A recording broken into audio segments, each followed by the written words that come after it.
everyone, thanks for tuning back into Crypto Mainly. My name is Lee. Just giving you another update, guys. Just have a look at my website here. Do feel free to pop over there. You can see that you can enter your email address, your Telegram username in there if you'd like to be on the mailing list. Thanks for guys. Got a number of new subscribers since the last video, and I haven't done videos for a long while, and I intend doing them very regularly now. So thank you for that. About 100 extra subscribers in the course of a couple of literally a couple of weeks, which is great. So that's good news. Crypto mainly on Twitter, so you can follow me over there as well. So I do post some content on there, but I'm just going to go back. Let's have a look at the charts. Probably most importantly, what you're here for. So just following on from the video, the last video that I did, and we were watching for this sort of structure here, did have like a bullish structure where the price was, was looking like it was going to break out. It did break out. Obviously, got rejected from the 50 SMA. So the red line there is the 50 SMA. Sorry, 50 EMA, and the dotted line there is the 50 SMA. Okay, so 50 EMA on there. So you've got those two lines there. So 50 EMA weekly is the red solid line, and the dotted line is the 50 SMA. And as you can see by this wick here, we came up, we got rejected, and obviously we came back down. The fractal in the background there, guys, as you know, if you've seen the video before, is basically a copy of the bar pattern here. And sure enough, we got a very similar reaction to that. I was disappointed actually, that we did break down from here. I mean, I did mention in the last video that perhaps the hopium was that we would stay inside this range here, but I did say it tongue in cheek, and I did chuckle to myself when I said it. So, guys, I hope you were well prepared, and you didn't get too badly stung by, what is the first part of this move, which I think is going to be clearly a lot bigger. So you can see from the fractal here. So if I just show you just this little area here from the last video, guys, this blue bar here is basically, if you looked at the last cycle, what I've done is I've measured from the high how far did Bitcoin reach below the high. So the high point here to the low point here was just under 22%, so 21.87%. So the reason for that blue bar there is assuming that we did the same again. So from the cycle high, which was the 69,000 high, if we drop down that 21.83%, we would be into this range. Which incidentally, if we drew a fib from the bottom of the range there to the top, it's actually the 382. And obviously, you've got this area here of of consolidation. So it would make sense that we get some kind of consolidation in this range, and there obviously will be bounces, I think, even on the way down to here. I don't think we're going to come all the way back down to here straight away. You can also see, guys, from the dotted line there, the green dotted line, if I just make that a bit clearer for you, there, so that's that's an ABC, an AB equals CD. So from the top there, if you did an AB CD, you can see that it measures, it moves, the price would move back into the into that zone there. So just pop that back on. Okay, we can find that we did drop below the lowest support here on the weekly. So that this one here, 78,393, is the lowest support, candle body support, that we've got, and we did close below that yesterday. So on Sunday night's close, we did close it below that. It's not unheard of in history for us to drop below and then get a remarkable recovery. But I think where we are in the cycle now, if we get any kind of bounce, I think it's possible that we will, which we'll come to in a minute. We probably will get a bounce of some sort from here. But this really, guys, when we're in here, is we're really catching nice territory. I wouldn't, the cycle shifted, the momentum shifted to the downside. If you're looking for long positions now, it's probably not the best thing to do. I mean, you're literally, if you think about it like this, guys, all the people that are looking to sell that perhaps didn't sell it, when they were in the top range here, anybody that's left, I mean, don't forget, that there has to be sellers, sorry, there should be buyers for the big sellers to sell. Okay, so what they'll do is, if the price pumps up and everyone gets excited, you can imagine how many of the big investors will probably be looking to exit in light of the fact of where we are in the cycle. So you'll find that any sort of pumps that we get, you'll probably find us sold into quite quickly, and we'll continue on down to the downside here. So what I think we get a bounce here. I mean, we will, just looking at weekly lows, by the way, guys, just what I mentioned just then about, it's not unusual to lose the weekly lows. You've got, a low there, and we came slightly below it, and then obviously took off, and you do see that from, from time to time. You've got, lows here, and then slightly lower lows, and then took off, lows here, slightly lower lows, then took off. So you do see that on weekly time frame sometimes. But the fact that we've dropped below that significant support, red dotted line there, changes everything, I think. So, I do think it's very, difficult to be taking long position trades now. So, if you're going to do it, personally, I will be doing it. I trade for a living, so I will be doing it, but I think it's very high risk.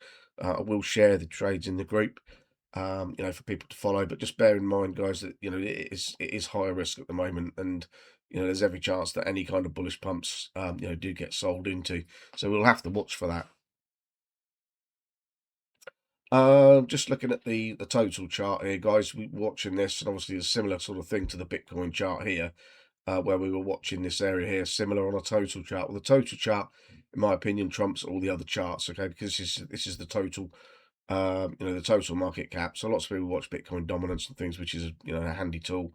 USDT dominance, things like that. They are handy tools, but this is ultimately how much money's in the market as a whole. So this carries a lot of weight, in my opinion. And you can see that we came up again. We came up to the 50 SMA, the dotted line, got strong rejection, came back down, and once we started closing below the supports again, we've come back down. But you can see that you've got the counter body low here. Okay, and you can see that we've getting a little bit of bounce already before we've even got there, and you've also got this rising support line on the total chart. So it is possible that we do get some kind of bounce, maybe even up.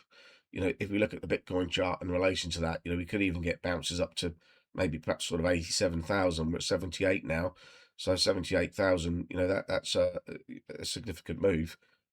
Sorry, so we're at, sorry, I beg your pardon, we're at 78,000 now, so a move back up to 86,000. Is a considerable move. That's an $8,000 move. So we could see that, and we could see some sort of consolidation and some bouncing around. I think we've got to gain some kind of like bearish momentum pattern here. So probably something like possibly like like we'll get like an M, something like another M top. That's actually sort of badly drawn. Sorry, beg your pardon. Let's try that again. Let's try that again. So yeah, we'll probably get something like this where we go up, come down. Then it will give us the momentum then to build to actually come down here. Okay, so just to have a look at the next thing on the list. So yeah, so probably likely a bounce from here, but I mean just to give us a plan of what we're going to do in the future, guys. I just wanted to put something together for you, and the super guppy that we mentioned on the last video as well. The 84-day mark where price breaks down. You can see historically it's not, we didn't come to the 84 days even. It doesn't, like the same as last cycle, incidentally. We got to the 84 day and then broke down, and in the past, that 84-day mark passed.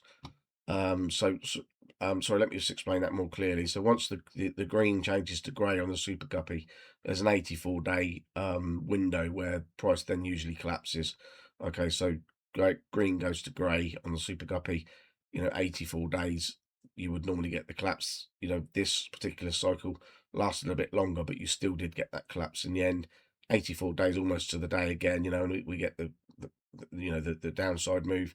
In this instance, we didn't even get to the 84-day mark. We got to much less than that, and obviously, we've already seen the downside move from that. So, where are we going to end up? Well, this is a chart that I shared in the group. I just wanted to show you this just for interest's sake. You can see, if you see the date at the top there, this is the 21st of September 2022. So this is the VIP group, and this is the type of information that you get in the VIP group.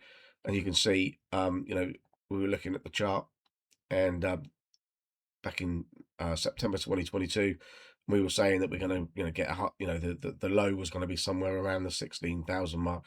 As you know, it was about 15,500. And since then, this is the bull cycle 4 on here. If we just look back here, so bull cycle 4.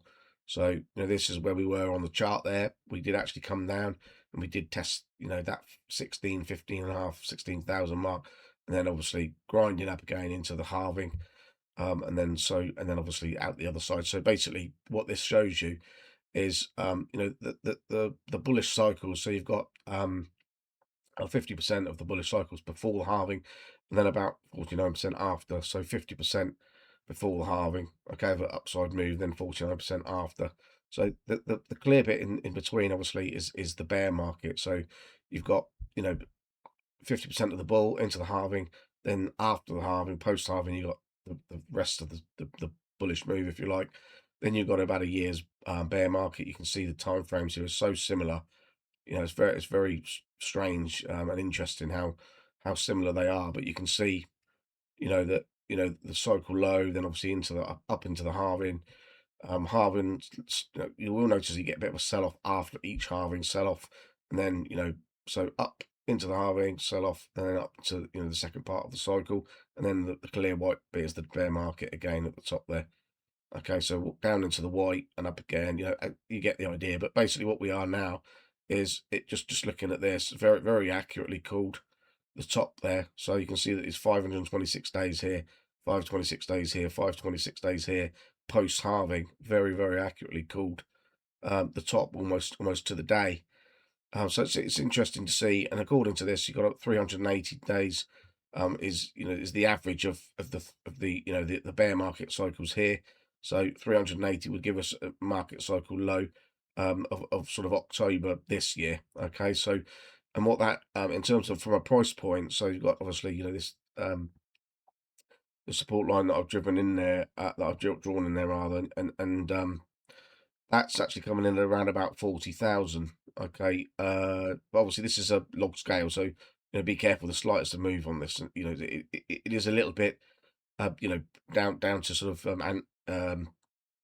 what would you call it? Down to your own sort of um discretion as to where you put these lines in some respect. But you can very accurately, as you can see, it took a long time to to fit that as best as I could, and you can see that 40,000 would make sense. And the reason I say that is the halving cycles. Each time that you get to the halving, it's usually around about 50% of the cycle high. So you've got each time you get to the high, as you go into the halving period, it's usually sort of the price is usually about 50% retracement from the all-time high. It's very interesting how that repeats itself. Okay, so each time, so if you can imagine, for example, if if we get to the halving this time, the halving cycle would be about 63,000. Obviously, what with the cycle high being 129,000, we'd be looking at about 63,000. So it would make sense that we come down below there, down to sort of 40,000, then slowly grudge, sort of grind our way up to the 60,000 mark into the halving, and then obviously post halving. I mean, you can see, people talk about the ribbons, and obviously, you can see that they are, they're definitely converging. So we're talking about, people talk about diminished returns, and you can see that, that this volatility is getting less, and obviously the cycle, the returns are diminishing. So if we look at that, the top line which I've drawn in there, you can see it's converging rather than diverging. So it is converging, and you can see that actually, next cycle peak will probably only be 180 to 200,000, which is where we thought we would be on this cycle peak. But obviously that didn't happen. And now with the extra data, we can see that in actual fact, probably the next cycle peak is probably going to be, somewhere around 180 to 200,000. We can obviously break above that, and obviously that could change everything. If we break above, come back down, and then find that top rainbow band as like as then support, then obviously we'll be off to the races. And we never know, guys, with global liquidity and things. We don't know how much money is going to come into the market in the future. And it only takes the big. We've seen what's happened with gold. Okay, gold is it's been incredibly inflated, as has silver. And it's very likely that you're going to get rotation into this. So it makes sense that stocks and gold and silver and everything's all doing really well.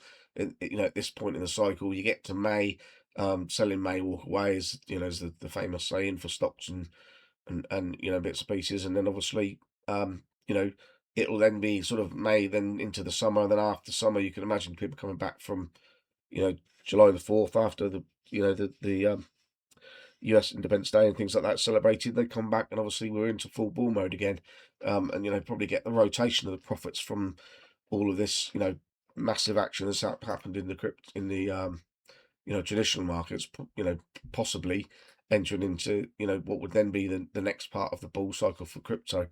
But you never know, guys. At the minute, we can say quite safely that 40,000 is probably going to be the target for October this year, and that would be somewhere around about the base, perhaps 60,000.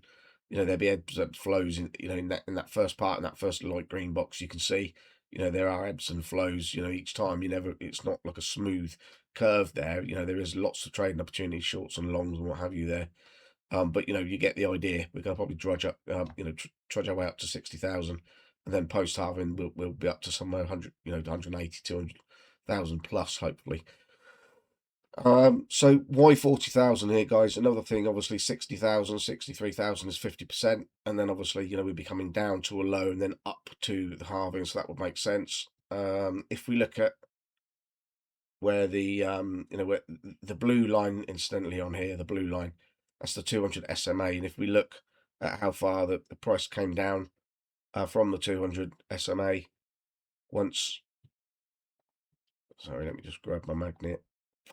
So yeah, once if we've lost the 200 SMA, just to find out how far down price goes, 36% below the 200 SMA. Let's have a look at this one. I'm just going to turn the magnet off for this one. This one's a bit more tricky. So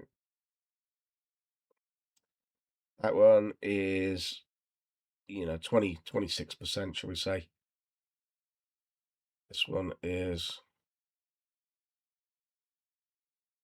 42%. So we've got, what do we have here? We had 40. Sorry, what do we have on the first one? Let's have a quick look. Let's do this again.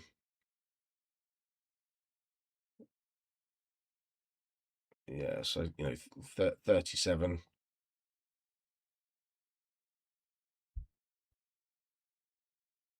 37, say 25. 37, 25, and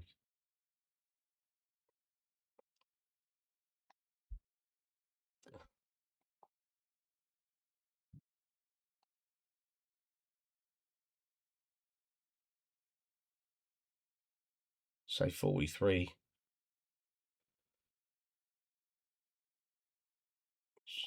Let's have a look. 27 plus 35 plus 43 divided by 3. Mental mathematics, 35%. So let's say, so if we were to go 35%, which is the average below the 200 SMA, then 35% takes us down to about 43,000. We go down a bit further than that to 40%, and that takes us down to the 40,000 mark. And I did also think that that's quite interesting, because if we do get down to the 40,000 area, then I've just added this onto this chart, guys. So you've all got the option, if you're in the VIP group, of copying this chart, as you know. But I've just added a couple of things in today, so you can see that actually on January the 10th. So in this little window here, I've added that on, so the ETFs actually were approved in January the 10th, 2024. So that's here, and you can see the price point there is around about 40,000. Okay, so you can see from there. So the low 41,000 and the high was 48,000. So in the region of 40,000, that's where the ETF and the big money started to pile into the market. So it would make sense. And if you look, there's a 50% retracement lines up with 40,000 as well. There's going to be a big resistance area here where the big money starts to try to protect the ETF investment money here. But it depends on will we see much further than 40,000 drop. It's possible. I mean, the 61.8 is a reasonable retracement, but somewhere in that region you can see somewhere between 35 and 45,000 is probably where we'll get some kind of bottom form, okay, through the last part of this year, and then obviously we'll be off to the races then shortly after that. Okay, so that's everything, guys. Thanks ever so much for listening. Do like, subscribe, and come and join us in the Telegram group. Most importantly, come and join us in the VIP group. The Telegram group is free of charge. There's links in the descriptions below, as usual. And there is a VIP group which you can join, which is a subscription charge, which includes 5 custom indicators and GBot, which is a custom bot, which is also an automated trading bot, which is also under development as well at the moment, but the signals from that will be shared in the group, and will be very shortly be fully automated as well. So do come along, guys, join the free group, see what you think, and then join the VIP, and I look forward to seeing you in there. Thanks for listening, and take care, and I'll see you soon. All the best now.